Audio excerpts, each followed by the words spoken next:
Trace's powerful picks from the last series. What a world it is, 2016. Top laners, powerful picks, Quinn and Graves. I know, right?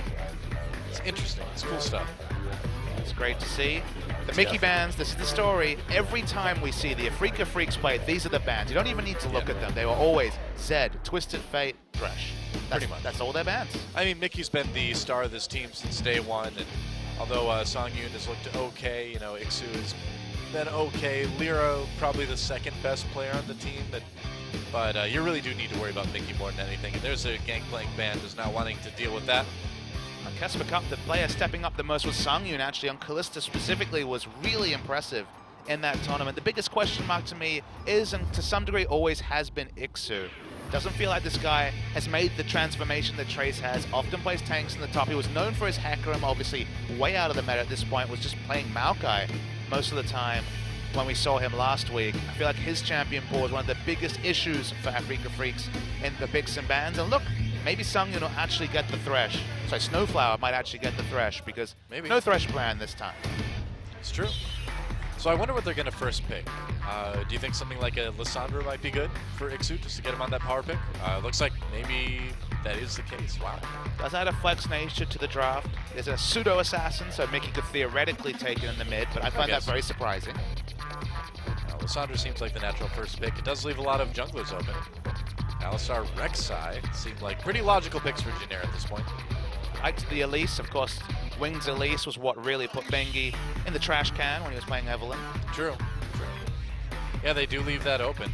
But, you know, it's all about, I guess, what they think Lyra is going to be better on, you know? And in general, it's all about shutting down Mickey. 3 mid lane bans, they have the last pick. Of course, they'll wait and see what is being drafted and establish that's going to be a top lane Lissandra, so they have the counter pick for Mickey. They needed to be able to diversify their strategy around win conditions that aren't get Mickey ahead, and unfortunately Afreeca Freecs haven't shown that just yet. Yeah. Well, Kindred would be cool. Kindred certainly has been, I mean, there's been fits of effectiveness, specifically Score looked excellent playing that for KT Rolster, but the mid lane Quinn yesterday, so the mid lane Kindred yesterday especially, left a lot to be desired. I'd love to see the Kindred locked in. I thought Song Yoon looked really good, on the Kalista. Now I'm getting confused. Kalista locked in. So I really think Song Yoon looked great on that pick, and good to see it locked in. And Lyra on an old favorite, the return of the Lee Sin from Lyra. Yep. Lee Sin will never leave Korean Professional League of Legends. It doesn't matter how hard he gets nerfed. Somebody will always play him here. Song Yoon on Kalista, so expectations now I can raise them a bit. Was really impressed with his Kalista in the Casper Cup. Victor makes it this deep into the draft. I think it's just wave clear time and they're waiting to see. They're willing to blind pick Victor, which is a bit of a risk, of course, with the assassin playstyle of Mickey, but what's really left on the board? They're inviting the LeBlanc pick. That has been the fallback for Mickey when these other assassins have been banned. Yeah, you're probably right. Took a long time to lock those in. Would just mix it up, but seems likely. Let's go for the safe Victor. It's a KT Rolster special. Fly's been doing this all season. Blind pick that Victor. Not too much you're worried about, but... Well, it'd be pretty cool to see Blitzcrank, but I'd be very surprised if that actually does get locked in. I mean, these guys, Song Yoon and Snowflower, are a famous streaming duo. You can bet there's a lot of Blitzcrank and solo queue, but I don't know about pro play. Morgana would still be a little bit surprising, but not as surprising. Range support goes really well with Kalista. Of course, can proc the W from range and get more trade damage in. I'm more interested about the mid lane. Where's Mickey gonna go? He was mousing over the Yasuo. Still haven't seen the Yasuo this season, sadly. Always a fun, flashy champion, but... No, maybe this Ezreal. And Lux. Okay, so it could be a support Lissandra, too. Support Lissandra. Not the flex pick you would expect. Yeah, they've got to be changing something. Oh, they here. certainly will be. Yeah, okay, there we go. I mean, we've seen support Lissandra already, so I'm not completely insane when I say that. We are seeing mid lane Ezreal, okay. So, big factor here is going to be the Iceborne Gauntlet timing. Yeah. Very easy for Kuzan to clear waves when he gets the death range, has 1,000 gold, upgrade that Hex, so he's going to have wave control. One of the reasons why Ezreal hasn't been a staple mid lane pick is easy to push him in, but Iceborne Gauntlet It's definitely the cornerstone of Ezreal's build right now. Pick that up, clear the waves, match the wave clear, and then Ezreal, late game Ezreal, we know how strong blue Ezreal is right now. Yeah, it's hugely strong. I actually kind of like the Malphite. I like the big diving front line that Jinair was putting together and leaving Lucian and Victor to kind of clean up, but it will be the Maokai for Trace instead. So 2015, Trace is back apparently. Yeah, it is the return of 2015 Trace. We were hoping for some lane dominance with the last pick, but just goes for the safer choice. Yep. Pretty balanced draft on both sides. Yeah, well, I mean, it seems like Jinair's just not taking any chances with this one. They've got still a very strong front line, a lot of damage later on with Lucian and Victor. Poke's good for Afreeca with the Ezreal. Turret taking is double AD, but Kalista obviously not ideal in the double AD sense. It's going to be all about whether Miggy can get uninterrupted farm, get that Iceborne Gauntlet, and match the wave clear from Victor. But otherwise, just really balanced draft. Honestly, whichever team gets ahead should snowball pretty hard this game. Yeah, we'll see. And if there's one thing that the Afreeca Freecs have always been able to do, it's make flashy plays in the early game. So this may be kind of their plan, I guess, but we'll see. Bit predictable. I don't know. They've been looking so off this season already. They really are going to have to play well to convince me anyway that they've got a chance of going anywhere this season. And uniquely, the playmaking can't really be around Mickey's lane. You don't really want to gank 3-6 Ezreal, so expect more attention around Ixu and maybe the bottom lane. Remember, Snowflower on Thresh does unlock the upper potential of Snowflower. Probably. Well, Jinair looking to add another win to their already pretty successful season. We'll see if they can do it. Time to get in the game and find out. Everybody wants to rule the world. There's a room where the light won't find you. Holding hands while All right. Well, welcome to Summoner's Rift. A large plateau, apparently. And Afreeca Freecs versus Jinair. Game number 1. Not a meeting of multiple strategies. Often we've seen, say, poke versus engage or siege versus team fighting. Both these team comps do similar things. Only obvious advantage is in the mid lane wave clear. Early is definitely going to be in the purview of Victor, but expect to see Snowflower do his usual thing on Thresh as we get a pause to start things off. Apparently so. All right. Issue on the Jinair side of things. Hopefully it doesn't take us too long to resolve. No real super late game scaling. I guess blue Ezreal is probably the closest to a true late game hyper threat. We've already seen from Crown that you can do a lot of damage on the Victor though, so Kuzan has that. Yep. Otherwise, the balanced draft is just different. It's been atypical. We've seen a lot of different win conditions coming against this season as Mickey. Mickey's impatient. He wants to get bloodthirsty. Even though he's a mid laner, you can do it too in the mid lane, I suppose. Not sure how much bloodthirstiness Flash Exhaust Ezreal will pull off. Not a lot. Well, not a lot early on. Looks like we're going back in the game now, so small issue dealt with. No bug splats this time. Hey, it's early days yet. That's true. We got plenty of time for bug splat. My kingdom for a bug splat. Really? They're You would fun. give your whole kingdom away for a bug splat? It's not that impressive, to be I honest. would not give my kingdom away for that. Well, you have a kingdom built on many years of top-level Korean casting. My kingdom, I suppose. just kind of rickety, putting it together still. You knew better than bug splat, though. Maybe like a vintage Game Boy. Ooh. That'd be pretty cool. Pocket or regular? Oh, regular, absolutely. The brick, man. That is a offensive weapon at this stage. It's true. It's a danger to AA batteries everywhere. Absolutely. 6, was it? Yeah, 4. 4. The Game Gear was 6. And the Game Gear actually destroyed AA's way faster. Rest in peace, Game Gear. Yeah. It's right there with Sega Nomad. What a console. Yeah. I've been trying to track one down for a long time. eBay. Well, lane swap is started up by the Freecs. You just see Sungyun and Snowflower on the top side of the map. Not going to be called, so successful lane swap from Afreeca.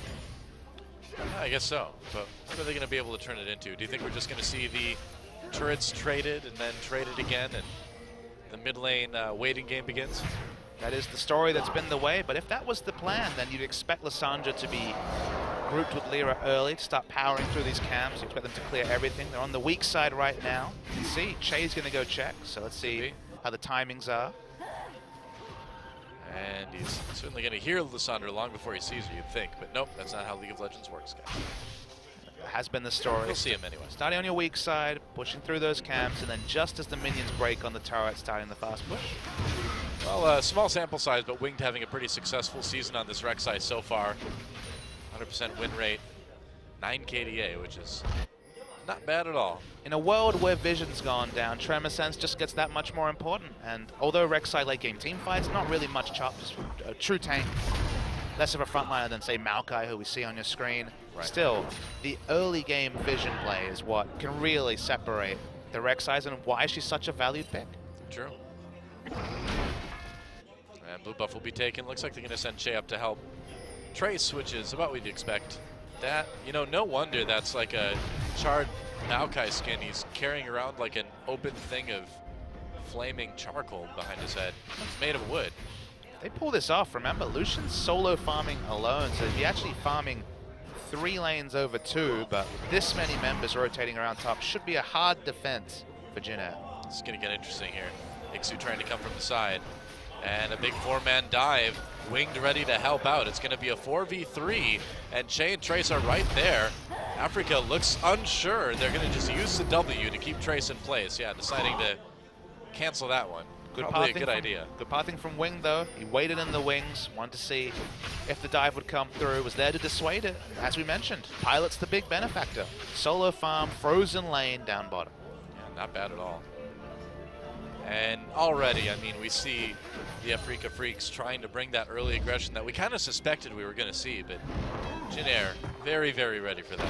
Slow on the ready. This is one of the reasons why lane swaps weren't as prevalent a strategy in Korea as they were in the EU and NALCS. Obviously, by Worlds time, everyone was going for the fast push, but it was all about the defense in Korea, and that's why we saw less of those turrets coming down. Oh, wow. Hook nearly connected. That was really close. That was Pixel like perfect. in the model almost, yeah. Big model coming through from the Maokai, of course. Guess so. Sandra finally goes bot, trying to stop the freeze. Not really having too much fun, is Ixu. I would think so. Only 5 CS so far. He's not been able to get a whole lot done. Lucian, big benefactor's been the experience, been getting solo experience most of the time. Oh, jeez. Poor Ixu. He can't even get close, man. He's been frozen this whole time. Very well cultivated minion wave from Which Pilot. you'd think would be good for Lissandra. She likes when things are frozen, but not in this case. In this case, it's really bad. Very obvious gank coming through for the Afreeca. Lyra standing in a ward, so... Snowflower's just showing up. He's just like, yo, I'm here. You're also ganking for a level 5 Ezreal, so already you probably made some mistakes. Hey, he's got exhaust. That's right. Yeah. Arcane Shift in exhaust. That's right. No, flash exhaust, and then save the arcane shift in case you need to dive under turret to finish for the that kill. little bit of damage. That's right. Or not. Priorities, man. Sometimes I wonder about Afreeca's priorities. The Katie Rolster series that they kicked off the season with, they had the early game advantage in spades and just couldn't push out in the early game. A bit similar to what Samsung did in the previous game. Knowing their win conditions and acting on them was once a staple of Afreeca, but so far has eluded them this season. Yeah, pretty much. Happy wave clear time. Yeah, Sam should be able to stay pretty easy, even in CS. Don't you dare miss that. Cannon minion. We'll never know. I don't know. We'll just assume he got it. Yep. Benefit of the doubt. Top right. pro player. Kuzan wouldn't have missed that cannon minion. Would GBM have missed it? No, of course not. There you go. You know what GBM was always missing? One of those bow ties where you can like flick it and it just spins around. Really? Yeah, I mean that's like a trick bow tie. It's not, you know, really a bow tie at all because you can't tie something like that. Not But very it would have been cool. Not very sportsmanlike. Would have been cool. The trick bow tie. That's like the loaded boot in a wrestling match. What? You know, you load your boot. With what? What do you load it with? It's never really clear on that, but regardless, you're making it just sturdier so that if you get hit by it, apparently you're knocked out for a long time. Like you put like Rocks in it, I cement guess. in That it? doesn't really make sense. I guess Sounds really uncomfortable. steel tipped, let's say that. You'd think someone would check those things. Well, what can I say? Wrestling refs, not always the most reliable at catching infractions. I guess so. Whoa, Ixu getting caught there too. Pilot backing off just in time to avoid that death sentence. Wing finds Lyra. It's a fight over the pink board. Trace comes down to try to help out. Lyra doing a lot of damage to Wing there, and Songyun poking away at Trace too. Actually, Mickey trying to help with the cross map ultimate. Didn't find it though. No kill observed. And more free time for Kuzan. Yeah, he's going to be able to catch up in CS. This is the part where he has the E hex score upgrade, so Whoa, big pulverized. Che finds, help Pilot find first blood. Snowflower lucky to escape with his life. That was very clean from Che and Pilot. We only caught that right as it was beginning, but it looked to me like Ixu maybe stuck around lane a little bit too long with a little bit too low health. as far as I can infer, Pilot hit 6, Cullen did most of the work, and then Flash came in aggressively from Che, and they pick up the first blood. Yeah, very nice. Good move for Jin Air already, and against a team that's wanting to be aggressive in the early game, if you can get those early kills instead, it's a pretty good start. Now we see pushed in the bottom lane. We already mentioned that Victor will have an easy time pushing in mid. A lot of pushed in lanes theoretically could be big plays from Lyra, but Lyra's the only real benefactor. Otherwise, all the pressure advantage is with Jin Air. Pretty much. Che right away buying that Sightstone, which is, I think, what you pretty much have to do all the time on support right now. I don't know about that, actually. I might disagree. That was definitely the story last season, but with Sightstone going down to 3 wards, the wards timing out earlier. Yeah, but your other option is to have only your Trinket. No, it's to get those boots of roaming and go gank some fools. I suppose. Come on, Doa, you're the bloodthirsty support. We haven't seen a lot of that, though. How bloodthirsty is the Sightstone exactly? Well, wards produce more kills than any other item in the game, so it's the most bloodthirsty item to buy. Get those Swifties, get in the other lanes. That's what I want to see. I just see them coming, and then they have no chance. I've set the trap. Ixu, not really enjoying the lane, not enjoying the Krugs either. I guess not. Well, the ancient Krug will live his life alone. Or was that the smaller Krug? I couldn't tell. That was the big Krug. Okay, that's what I thought. The ancient Krug is what he's called. Really? Clearly very old. Some play-by-play knowledge right there. That's right. And it'll be an early dragon for Jin Air. We'll see if they can pull it off. Isn't it nice that all this play makes sense? Jin Air, pressure advantage in lanes. They pressure both mid and bottom. Yeah. Easiest dragon of their lives. Yeah, no kidding. Snowflower's gonna watch it fall down. Steal it with the death sentence. Oh, that was closer than I thought it would be, but Smite is gonna secure that one pretty easily. Smite does a little bit more damage than death sentence. Depends on the item build, but yeah, usually. He's catching all those souls as well, Usually. pumping up the AP. Yep. He is maxing it first, so outside chance. Interesting. Why not? Well, will we see Big Fate's call play?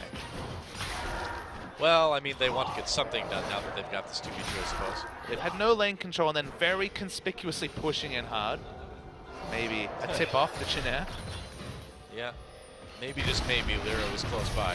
And Ixu's not going to have a lot of fun. I was going to touch on this. 21 CS behind. Already the Spectre's Cowl for Trace. Yeah. Already a difficult lane. And there's going to be a tipping point, Spirit Visage, or whatever magic resist item comes in that Maokai's going to be living forever. And these trades, they're just going to go. The base damages from Maokai are good.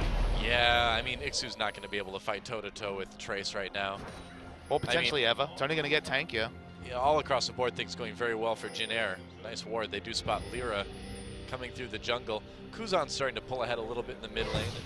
Pilot staying even at least with Songyun, but after that kill, he'll be a little bit ahead too. That's what wave control mid gives you. You saw there's already a ward onto the Raptors. The thing about Victor versus Ezreal is that Victor decides at every point pre-Iceborne Gauntlet whether to push the wave or to freeze it under his turret, depending on his priorities or the team's priorities. So Yeah. Kuzan and Jin Air making all the decisions is, wow, Trace, 2 levels up, low mana on Ixu. He's even considering a dive. Yeah, I wonder if he could do some dirty farming maybe, do you think? Just thinking Depends. about it. Without those wards, you don't really know where Lyra is. To be fair though, look at the defensive vision they have. A spot on the Gromp. He's got good warding. Obviously not complete, but good enough. Yeah, I mean, I guess he can. Guess he can get aggressive against Ixu. Not quite dive worthy, I guess. But Soften him up. yeah, waiting for Wing to come in. Meanwhile, Lyra just punching the Rift coward to death. That's what he deserves. He's a coward. Yep. What? If the League of Legends taught us anything, cowards are to be executed. I guess so. And then they'll give you vision for a little while. Yeah. That's how that works. Like, show me everything. How does it do it? Does like the crab have just like a little camera and just transmit some Maybe. footage over to the other team? Maybe it's a Firefly-like thing, like dies and lights up. I don't know. Maybe. Well, Trace not really in any danger here. Lyra having to come up to just help Ixu push this lane a little bit. You know what's bad when Lissandra needs help pushing her lane? That's The one thing pretty Lissandra crazy. should always be able to do. Yeah. Trace maintaining a really good CS lead right now.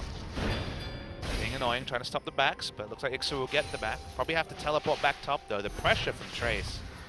Honestly, the big loser early game has been Ixu. So far behind in levels and gold. Yep. And Jinair grouping up mid. They're going to be able to take this turret, it looks like. Maybe they don't quite have enough minions. No, they could have maybe tried it, but that would have been way too risky. Even Gangplank has more wave clear. We've seen Victor versus Gangplank. That turret went down to, what, 18 to 20 minutes? Something like that. Kuzan's just had free time, 13 minutes. It basically has Ezreal's mid turret down. Well, Jinair's got 1 kill and a dragon.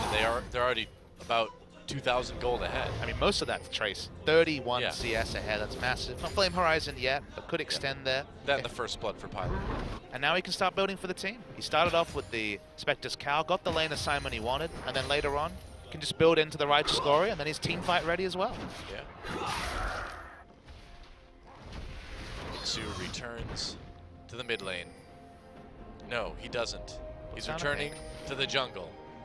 At least Ixu isn't doing the I'm way behind, so I'll build a Rod of Ages plan. That's always...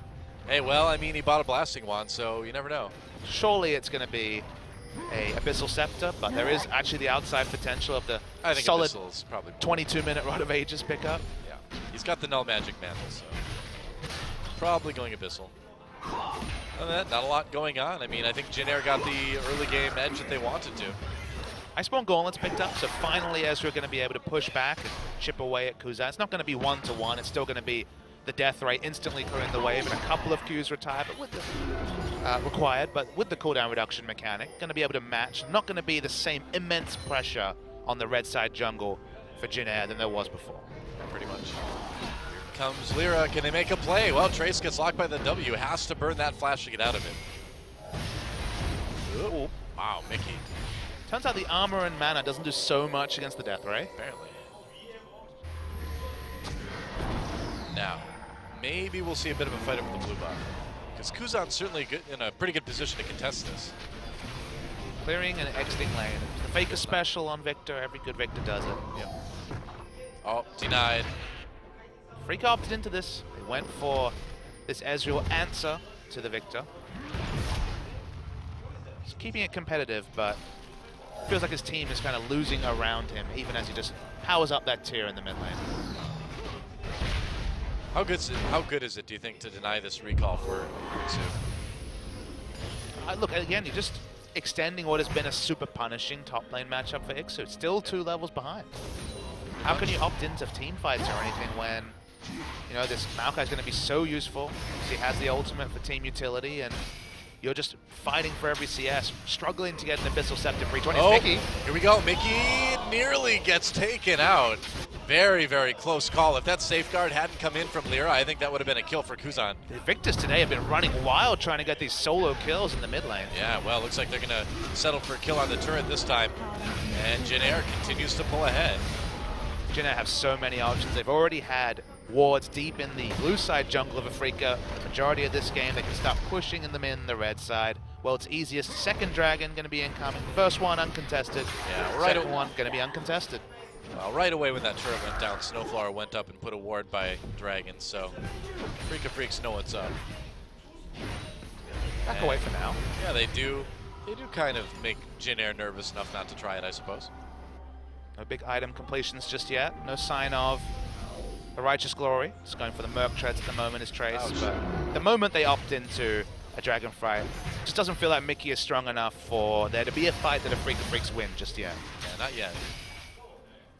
He's been stacking that tier for a while, but it's going to be a long time before he's able to turn that into a Murloc or something.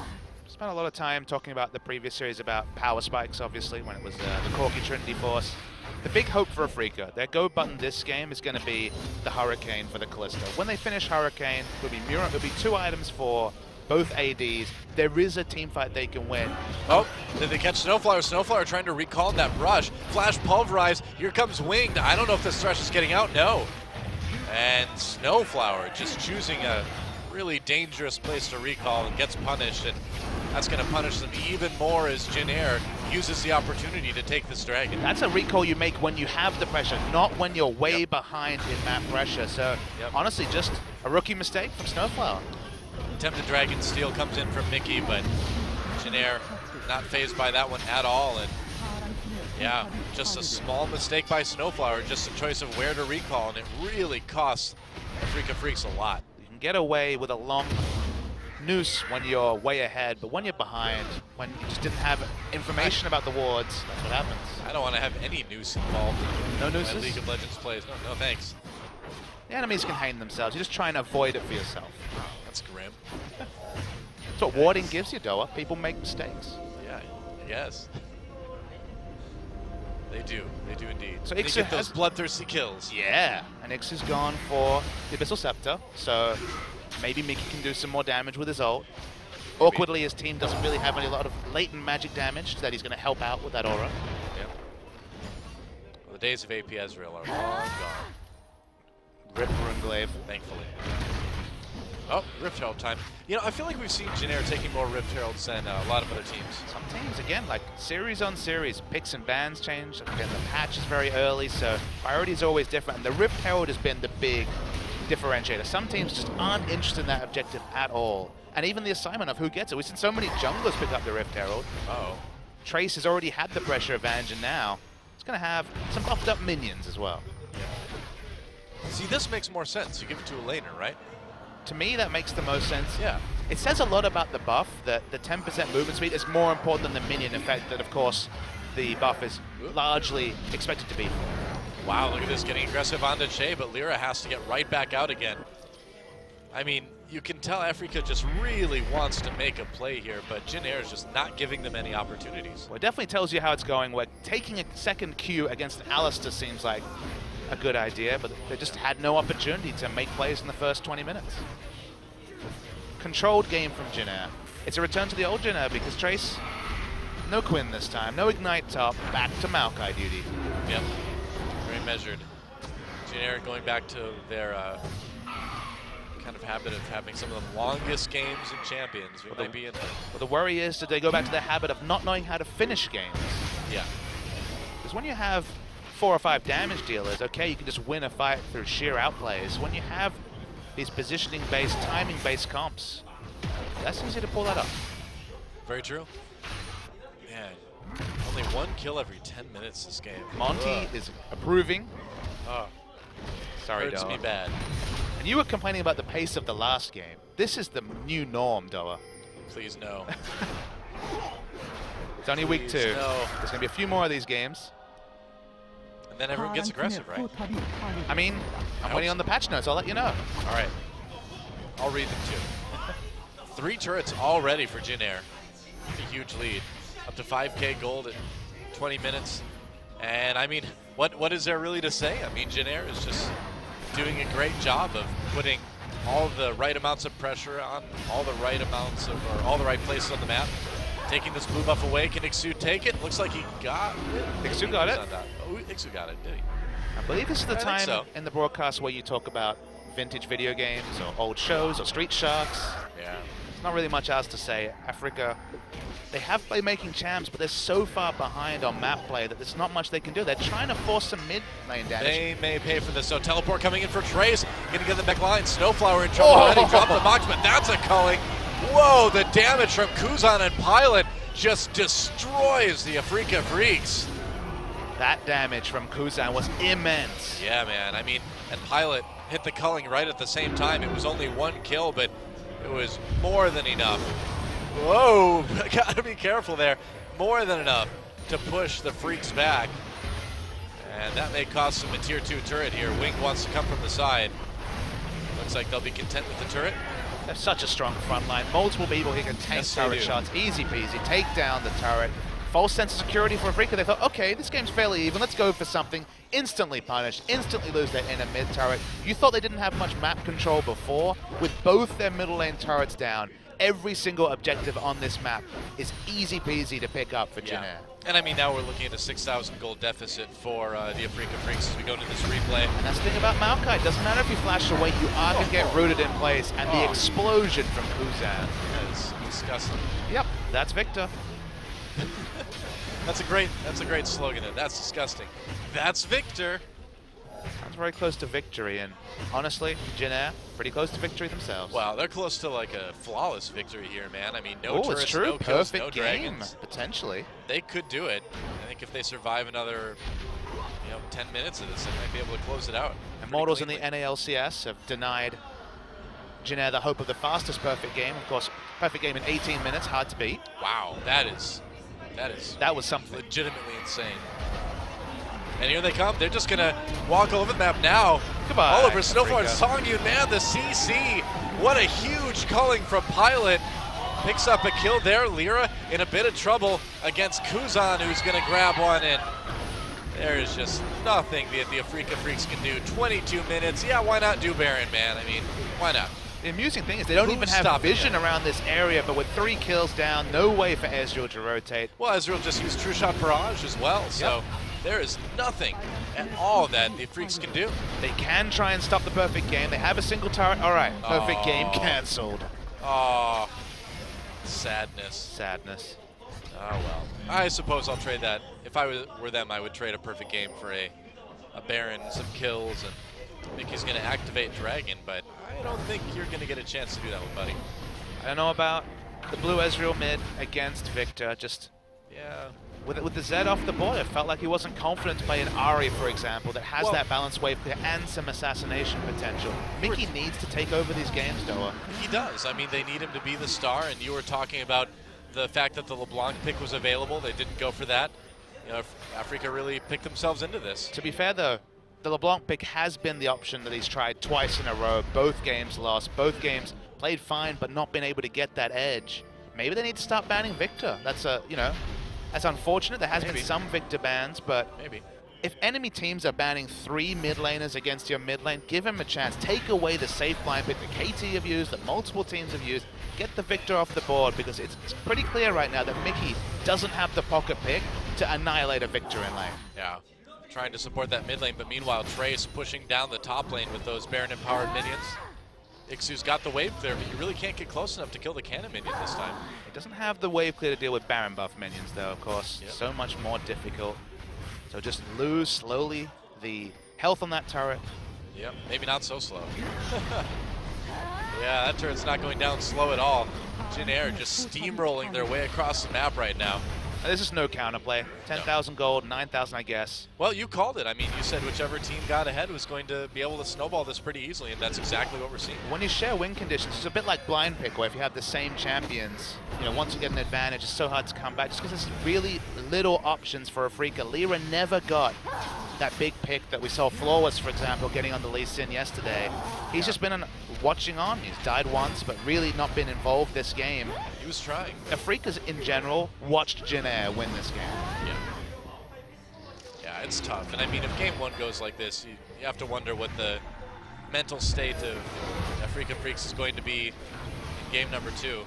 Mickey just trying to damage some of the minions, but they've still got the Baron buff, so even that Ezreal ult doesn't stop you too much. Makes you wonder how important Hachani was to some of the decision-making and drafting of Afreeca. I wonder. And the thing is we've actually seen Hachani perform very well now that he's back on KT, so. I mean, very is a strong word. He definitely had some Hachani moments yesterday. Yeah, I suppose yesterday wasn't the best example, but up until yesterday, he was looking surprisingly good. We weren't expecting Hachani to make a big difference. So like, all right, we were like, they're going to play Hachani a little bit and then go back to Ignar, but Hachani's been playing okay. And if we're going to give Ambition share of the credit for the improvement in Samsung, I think we have to give Hachani share of the improvement in multiple ways for KT. Really looking solid, apart from their loss yesterday. Yeah, I'm still waiting to see how Ignar is going to look, but we'll be waiting a while. Maybe it'll be Peekaboo-esque. Maybe it'll be second half of the season for Ignar. Hachani was very much the summer 2014 Hachani yesterday, but that Hachani also won a Season of Champions. That's true. So it's hard to really tell what's worse. It's a push and shove when it comes to Hachani. It is. Maybe it's just a mathematical equation of how many Hachani moments he has. At 2. Can you rate a team's performance in Hachani's? I think you could. I think maybe we can. It's been a long time since Longpan has been a part of the league, It's so true. Can we say I would give that? I would say I would give this performance approximately. Well, how do we rate it? Are more Here's what I'll say. Hachani's good or less? Here's what I'll say. I don't think there deserves to be a Hachani award for underperforming player just yet, because Hachani largely has been good, but let's see if Hachani continues his downward trajectory from yesterday's series. If we consider one Hachani the equivalent of a face check, so we can say the equivalent of like a mistaken play, you know, I don't even know if we can give Afreeca Freecs that many Hachanis this game, because they really haven't made too many mistakes. They've just I like to conceptualize it in OQ moments, because of course OQ's left the league now. We don't have any OQ moments. Why can't we have Hachani moments? Well, I think Hachani moments are just more fun. They're more relevant right now. Dude. Absolutely. Hachani, so hot right now. Hachani, more relevant than OQ. Yeah. Come back, OQ. Please. Come back, GBM. People keep taking our players, man. They took our players. Why do they have to go and offer them money? They should do it for the love, though. I know. Don't they have enough passion to stay in Korea? So disappointing. One day the Rocks Tigers will get a sponsor. Yeah. Surviving on pure passion. And a lot of money from Worlds last year, I suppose. And Afreeca's surviving on the whims of Janair, as far as I can tell. With their 6 streaming deals. They're actually, I mean, we've said it many times before, really popular streamers here, so probably doing okay. Just looking for Janair to find that killer push. Remember, Janair was in this position at least a half dozen times last season and then lost the game. They've lost the game with multiple 5 dragon stacks. They've got everything riding on them, but can they please press the Righteous Glory button and dive? That's what they need to do at some point. Scary against the Blue Ezreal, scary in general, but they are so far ahead. And look, it was the late rod. That is the latest Rod of Ages ever. Yeah, that's a 28-minute Rod of Ages, guys. He's got a few stacks. It's probably more like a 24-minute Rod of Ages. I didn't see it right when he got it, but either way, it's going to take a little while. What if Janair, returned to their old infamy, let's say, of being able to not be able to close out games? Maybe it's not the worst decision. Well, I mean, Janair last year was the old rob from the rich and give to the poor team, right? They would beat the good teams and then lose to the bad teams. Well, they picked up one win over one of the lower competition earlier this week, so their Robin Hood image was slightly thrown off, but yes. Yeah, well, they beat SK Telecom, too, so I think they've shed that image so far this season anyway.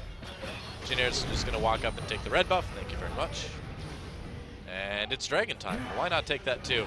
We're very much in a Season 5 game this time, aren't we? It is sad Do that nothing until Dragon. A lot of games have returned to get the 5th Dragon stack. We started the season being like, well, Dragon's kind of irrelevant. Get that 1st stack, everything else, whatever. But a lot of games, specifically KT Rolster games, have been about outscale and 5th Dragon. And Janair, honestly, with KT, given how good their record is, following that, not quite having the top lane carry, but focusing on that 5th Dragon win condition, and Victor clearing waves is one thing that really guarantees objective control, because your lanes are always pushed up. Oh, yeah.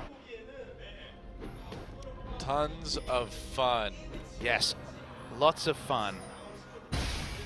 Kill every 5 minutes, push up all the waves, don't want to dive anything, so wait for Dragon and Baron. We've got double the kills of the last game, I suppose. That was a kill every 10 minutes, so we're doing a little bit better. It's a sliding scale, depressing nonetheless. So is there a point? Well, never mind. Oh, it's time for a fight. Trace comes in from the flank. They're going to bring Ixu down with the TP, and both teams decide to break off that attack. Janair not liking what they see, but they were able to get some cooldowns out of the way, so they may just pressure Baron here. Big 5-minute cooldown that guaranteed Maokai in the back line is down, though. Yeah. Now how do they force that fight? Because Maokai, much harder to find that fight or find the engage in a long lane. I suppose. I mean, they've still got all their summoners. Maokai's got his ult back, so they really didn't use anything. They just caused Ixu to have to use his teleport. Sure, but it's flank or bust. Maokai's not going to run up and W Ezreal. Alice is not going to run up and combo. In a long lane, they have no engage, so the teleport was so important in them getting a pick. I suppose. Teleport is up, though. The Baron dance will probably last until the next dragon. It could do. It'll be a dragon fight. Get comfortable, though. Could be here a while. I can see that. Janair saying hi. They're just keeping that mid lane cleared and then putting more pressure back on Baron, and it really forces the Afreeca Freecs to react. I think it's time for not Baron. That's what I was going to say. I was going to say exactly that. It's time for not Baron. Very nice sentence there, Doa. Got it. Now it's time for Baron. Ah. The not Baron. Maybe not Baron. Nope. No, it's not Baron time. Now it's time for Trace to get into the fight. Time for Snowflare to get caught. Great CC, great knockups from Che as he brings that L-Star to the back. And Trace all over Mickey and Songyun, taking some damage, but it's let the rest of Jin Air catch up to everybody else. And that's an easy team fight win. That is near a perfect ace. Only Lyra escapes. Nobody on Jin Air going down. And this may be it right here. The death timers are already at about 50 seconds. The difference between these two teams is in the front line, Doa. The front line, the Maokai is immortal. The front line, the Lissandra, the Thresh, very, very squishy, behind in gold. And Pilot just free hits. They don't even have to worry about killing the damage dealers when everyone dies instantly on the side of Afreeca. Yeah. Wow, well, Afreeca Freecs, what can you say? Kind of were behind all game long and then just sort of rolled over and died in a team fight. And that is all it takes for Jin Air to take a very convincing game number 1. And looks like we may be on our way to a fast 2-0, guys. GG. Jin Air decisive. They smelled blood, they got the engage finally from Trace, and they won the game. That's the Jin Air that was so close to being performed last season, but never actually really got it all together on the Rift at the same time. Some things to be excited about Jin Air. Comfortable victory from them. 10-0 is the kill score. I would say so, yeah. Not a single kill on the Afreeca Freecs side of things. That is rough, and I believe they just got that one turret. Probably the closest we've seen to a perfect game yet this year. Coach is going to Korea, anyway. Coach is really going to have to rile up these Afreeca players. Easy to get tilted, easy to be depressed at this stage. That's the fifth tough. game and the 5th loss for the Afreeca Freecs. A lot to come back from against Jin Air. That's right. We'll see if they can handle it, guys, when we come back. Game number 2 between the Afreeca Freecs and the Jin Air Greenwings. Jin Air looking like they're ready to cruise smoothly to a 2-0 and a better record here in Champion Spring, but maybe, just maybe, Mickey and the rest of the Freecs can overcome that loss and make something happen, but that look tells me that it's pretty unlikely. Eerily comfortable win for Jin Air in game 1. Well, either way, don't go anywhere, guys. We'll be back with more OGN Champions